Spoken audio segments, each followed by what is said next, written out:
तो जय मसीह की। पिता परमेश्वर का एक बार फिर से हम धन्यवाद करते हैं कि उसने हमें संभाल बचा के रखा, जीवित रखा, जिंदा रखा, जीतों के मध्य में रखा। तमाम खतरों से पिता ने हमें बचाया, तमाम संकटों से पिता ने बचाया। मेरे प्रियो, आइए आज परमेश्वर के कलाम और उसके वचन से आज हम सीखेंगे। आज का जो विषय है, रेत के ऊपर अपना घर ना बनाओ। मेरे प्रियो, लूका 6 अध्याय उसके 47 और उसके 48 पद में यह बात लिखा है कि जो कोई मेरे पास आता है और मेरी बातें सुनकर उन्हें मानता है, मैं तुम्हें ये बताता हूँ कि वह किस के समान है। वह उस मनुष्य के समान है जिसने घर बनाते समय भूमि गहरी खोदकर चट्टान की नींव डाली, और जब बाढ़ आई तो धरा उस घर पर लगी, परंतु उसे हिला न सकी क्योंकि वह पक्का बना था। मेरे प्रियो, बाइबल बताती है कि मसीह जीवन फूलों का बिस्तर नहीं है। प्रभु यीशु मसीह ने कहा कि मेरा रास्ता तंग रास्ता है और बहुत थोड़े हैं जो इसमें से निकलेंगे। पर इसका मतलब यह नहीं कि मसीह जीवन कांटों का बिस्तर है। जैसे जैसे आप अपना जीवन मसीह के साथ पवित्रताई में, प्रार्थना और धार्मिकता में व्यतीत करते जाते हैं, परमेश्वर का नाम आपके जीवन में और मीठा होता जाता है और आपका जीवन और आसान होता जाता है। परमेश्वर कहते हैं, जो मेरे वचनों को मानता है वो उस व्यक्ति के समान है जिसने अपना घर चट्टान पर बनाया। आंधी आई, तूफान आए, लेकिन वो घर गिरा नहीं बल्कि स्थिर बना रहा, क्योंकि वो घर चट्टान पर बना था। जो व्यक्ति मेरे वचनों को नहीं मानता वह उस व्यक्ति के समान है जिसने अपना घर रेत पर बनाया।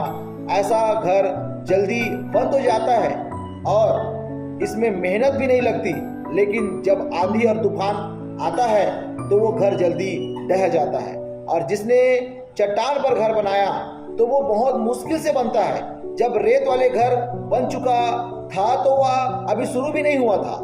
मेरे प्रियो, आप सोचे कि जो व्यक्ति चट्टान पर घर नहीं बनाना चाहता और जो यह नहीं चाहता कि परमेश्वर के नाम के कारण लोग उसको बुरा बोले, जो यीशु मसीह के नाम को सबके सामने स्वीकार नहीं करना चाहता और जो बहुत सारे रीति रिवाजों में रहना चाहता है, उसे मानना चाहता है, वो व्यक्ति बपतिस्मा भी लेकर के, थोड़े दिनों के लिए बपतिस्मा लेकर के, कुछ आशीष पा करके बाद में अपनी पुरानी जिंदगी में वो क्या करते हैं, वापिस चले जाते हैं। आज बहुत सारे व्यक्ति प्रभु यीशु मसीह के नाम के कारण मुश्किलों को नहीं लेना चाहते, संघर्ष नहीं करना चाहते, तनाव नहीं सहना चाहते, पर उसको यह मालूम नहीं कि जब उसका जीवन में तूफान आएगा, मुश्किल आएगी, तो स्थिर नहीं रह पाएगा। जिसने चट्टान पर घर बनाया था उसको अच्छा नतीजा मिलता है, क्योंकि उसने परमेश्वर के अभिषेक को पाने के लिए, परमेश्वर के आशीषों को पाने के लिए उसने मूल्य अदा किया है। प्रार्थना के द्वारा, पवित्रताई के द्वारा, उपवास के द्वारा, परमेश्वर के वचनों में चलने के द्वारा उसने अदा किया होता है। मेरे प्रियो, 2016 में मैंने उपवास प्रार्थना किया। लगातार मैंने उपवास रहा, 3 दिन 4 दिन दिन रात का उपवास किया, 40 दिन का उपवास किया, लगातार 6-7 महीने का उपवास किया। कारण यही था मेरे प्रियो कि उस समय और जीवन में भी तनाव भी बहुत था, परेशानी भी बहुत थी, सताव बहुत ज़्यादा हुआ, मुझे मारे गए और मुझे जेल में भी डाल दिया गया, कुछ बीमारी, कुछ मरी भी फैला हुआ था। ये सब उस समय हो रहा था। फिर परमेश्वर ने मुझे अपने वचन के अनुसार ऊंचा भी उठाया, परमेश्वर मुझे ब्लेस भी किया, आशीष भी दिया। और क्योंकि मैं परमेश्वर के वचन के अनुसार उस समय मैं चल रहा था, परमेश्वर के वचन के अनुसार जी रहा था, आज भी मैं परमेश्वर के वचन को सामने रख करके मैं आगे बढ़ रहा हूँ। मेरे प्रियो, आज अगर आपका कोई दर्शन है तो परमेश्वर उसको पूरा करने के लिए आपको अनुग्रह देंगे।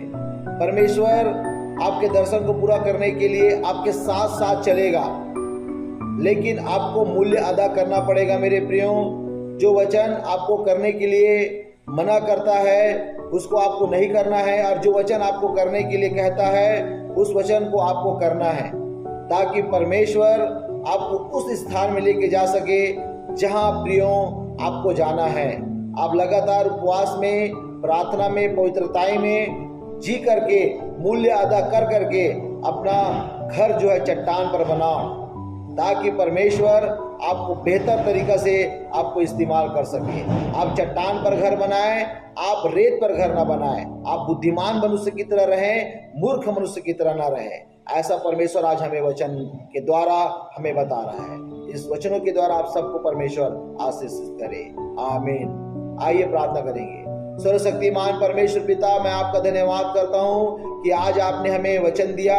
इस वचन के द्वारा पिता परमेश्वर, हम पिता सब पिता चट्टान पर पिता परमेश्वर घर बना सके मेरे प्रभु, और विश्वास को हम बढ़ोतरी कर सके पिता। एक बेहतर पिता परमेश्वर खुदावंत राजा दिन और घर को हम देख सके मेरे प्रभु, और आपके अनुग्रह को लगातार पा सके, यीशु मसीह के नाम में आमीन।